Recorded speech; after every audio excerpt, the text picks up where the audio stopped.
আল্লাহর উপর বিশ্বাস রাখেন। আল্লাহ কোনো বান্দা খারাপ চায় না। আল্লাহর চাইতে দয়া কোনো মানুষকে, কোনো জীবকে আর কেউ করে না। কারণ তিনি তো সৃষ্টিকর্তা, তিনি তো আমার মালিক, তিনি তো খালেক, তিনি তো আমার রব হচ্ছেন। সুবহানাল্লাহ। আল্লাহ আমার প্রভু হচ্ছেন, তিনি আমার সৃষ্টিকর্তা, তিনি আমার মালিক, তিনি রাজ্জাক, তিনি মালিক, তিনি খালেক। বলেন না সুবহানাল্লাহ।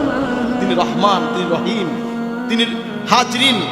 আমার আল্লাহর চাইতে দয়া কার বেশি আছে বলেন? কি আর কারো বেশি আছে? আমার আল্লাহর চাইতে কেউ ভালো কাউকে বাসে না। আমার আল্লাহই তার বান্দাকে সবচাইতে বেশি ভালোবাসে। আপনার মায়া লাগছে, আপনার মায়া লেগেছে ছেলের জন্য, যদি ছেলেটা মরিয়া যায়, মেয়েটা মরিয়া যায়, স্ত্রীর মায়া করে স্ত্রী মরিয়া যায়, বাবায় মরিয়া যায়, স্বল্প খরচে বিশ্বস্ত ও উন্নত মানের সার্ভিসে উমরা করতে চাইলে কাজী রাকিবের তত্ত্বাবধানে আপনি যেতে পারেন পবিত্র নগরীতে।